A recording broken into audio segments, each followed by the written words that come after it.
वंदे मातरम दोस्तों। Welcome to revolution Edutech. This is Ashwini Shukla.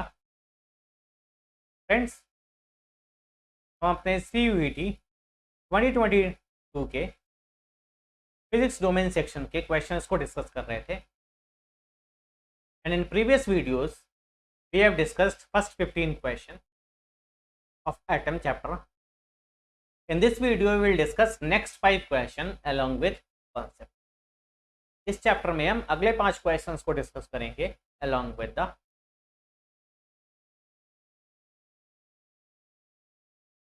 Let's start our discussion. अपने discussion को स्टार्ट करते हैं विद क्वेश्चन 16। तो if will read out question number 16, अगर आप क्वेश्चन नंबर 16 को पढ़ें, it is asking about postulates of Bohr's theory. Is asking about Bohr's quantum theory. ये बोर्स की थियरी की बात कर रहा है। तो first of the Bohr's postulate, Bohr's ने पहला तो फॉर्मूला सीधा सीधा ये लगाया, whenever any electron will revolve in circular orbit it will require centripetal force that will be given by electrostatic force. But what is the second postulate he have taken? He have taken that angular momentum of electron. Electron हर एक orbit में revolve नहीं करेगा, electron केवल उन्हीं orbits में revolve करेगा where the angular momentum of electron is integral multiple of a constant that is h upon 2 pi. It should be integral multiple. That is the angular momentum of electron should be conserved. जो electron का angular momentum है वो हर एक orbit में, stable orbit में क्या है, conserve है। Angular momentum of electron is conserve in all the orbit in respective orbits. तो Bohr's used what? Bohr's used a postulates based on conservation of angular. Bohr's ने क्या यूज किया? Angular momentum conservation. तो Bohr's model is based on, Bohr's hypothesis या Bohr's postulate is based on conservation of angular momentum, in which he said that angular momentum of electron will be integral multiple of h upon. I hope this will help. Moving to the next question, question 17 की बात करें, it is again asking about the minimum excitation potential. Previous video में हमने minimum excitation energy की बात की थी। If you'll recall, before that we have talked about minimum excitation energy. Minimum excitation energy की बात की थी for any hydrogen atom or hydrogen like atom, that when the energy will be minimum, जब electron कहाँ से कहाँ जाएगा, ground state से मिनिमम एनर्जी कब होगी? जब electron n is equal to 1 से n इज इक्वल टू 2 में जाएगा। जब electron n is equal to 1 से n इज इक्वल टू 2 में जाएगा, then it is the minimum excitation energy required. यही minimum excitation energy होगी। and what is the excitation energy? delta E will be nothing but E2 minus E1। और एक बार आपने ionization energy निकाल ली, तो you can find ionization potential. What is ionization potential? ionization potential will be, आप किसको ionise करा रहे हैं? आयनाइज आप किसको करा रहे हैं? आयनाइज आप करा रहे हैं इलेक्ट्रॉन को। तो ionization potential will be ionization energy divided by charge. And what is the charge? Electron. आप चार्ज से डिवाइड कर दीजिए, you will get the ionization. तो this ionization energy for hydrogen atom, hydrogen atom के लिए ionization energy generalise atom के लिए क्या फॉर्मूला है? -13.6 that is square by n square. तो ग्राउंड से मिनिमम एनर्जी कब होगी? when the electron will jump from n is equal to 1 to n is equal to 2. अगर इससे कम एनर्जी होगी, इस डिफरेंस से कम एनर्जी होगी, electron is not going to excite, electron होगा ही नहीं excite.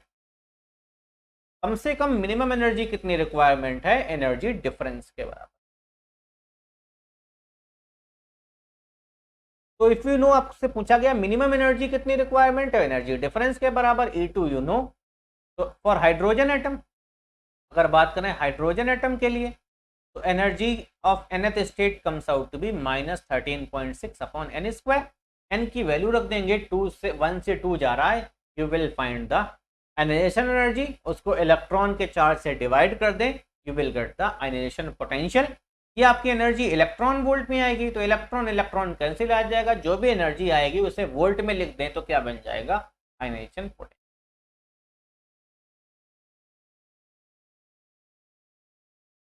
I hope this will help. Moving to the next question, question number 18 की बात करते हैं. And there is a misprint in this question also. Options में कुछ misprint है. It is again asking about the relation between total energy is equal to minus of kinetic energy is equal to half of potential. This relation we have talked about again and again. बार बार हमने इसकी बात की है. और आपको electron की total energy given है. अगर आपको इलेक्ट्रॉन की टोटल एनर्जी गिवन है, you can easily find the kinetic energy. आप आसानी से काइनेटिक एनर्जी निकाल सकते हैं और आसानी से आप पोटेंशियल एनर्जी भी निकाल सकते हैं. If total energy is given, if you remember this relation, you can easily find the kinetic energy. And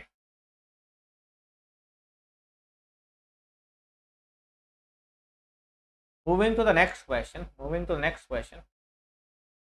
question number 19 की बात करते हैं.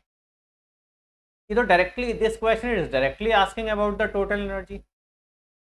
तो total energy of hydrogen atom is -13.6 n square by z square by n square.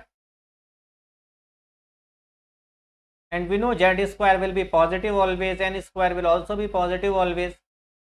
So total energy of electron will be negative, and that's why, क्योंकि electron की total energy negative है तभी ये स्टेबल है, otherwise it will not be stable. Stable ही नहीं होगा. I hope this will help. Moving to the next question, last question की बात करते हैं इस वीडियो के.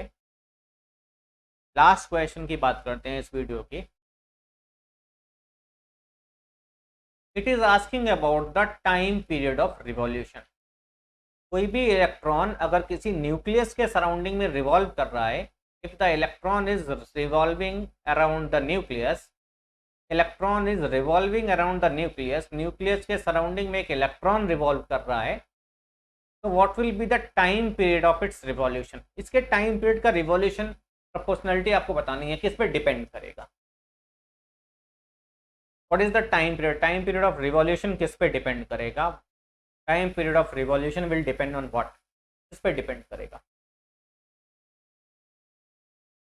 तो टाइम पीरियड निकालना बहुत आसान है, because electron will revolve in this circular orbit of radius R. ये आर रेडियस के सर्कुलर ऑर्बिट में इलेक्ट्रॉन रिवॉल्व करेगा, तो उसका टाइम पीरियड आप क्या लिख सकते हैं. You can write a time period of this electron will be circumference length. कितना लेंथ मूव करेगा, 2 pi r लेंथ मूव करेगा.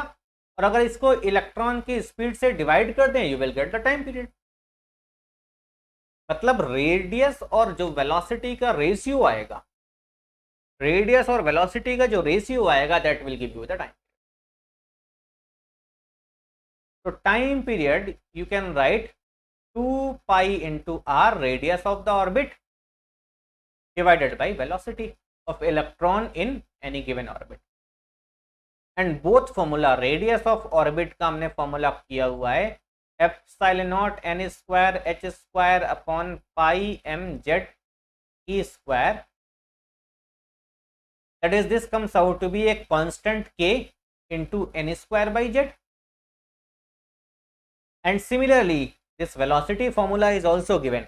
Velocity का भी formula आपको given है, that velocity of electron in nth state will be ze square upon 2 epsilon naught nh.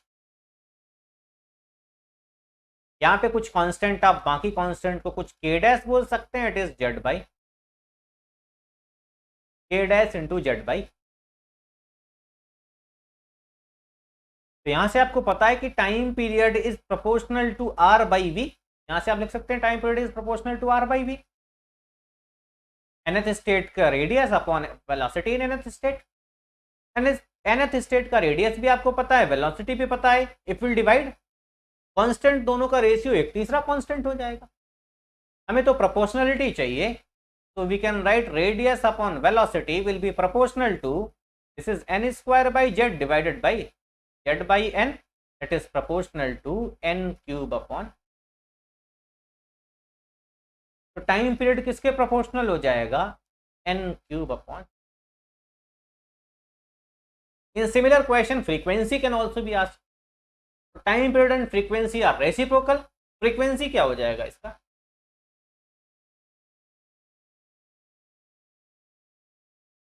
तो अगर आपको सर्कुलर ऑर्बिट में टाइम पीरियड निकालना है, टाइम पीरियड क्या होगा, सरकमफ्रेंस की length divided by speed. Circumference की लेंथ r रेडियस में 2 पाई r होगी, स्पीड v है, मतलब हमें time period is nothing but 2 pi r by v, मतलब r बाई v का रेशियो बताना, प्रोपोर्शनलिटी बतानी है. रेडियस का फॉर्मूला हमें पता है, वेलोसिटी का भी फॉर्मूला हमें पता है, हमें इनका रेशियो बताना है, डिवाइड कर देंगे, you will get the. I hope this will help you. If this video will help you, if you like this video, do like and share this video and subscribe my channel. I hope this will help you. Thank you. Jai Hind. Vande Mataram.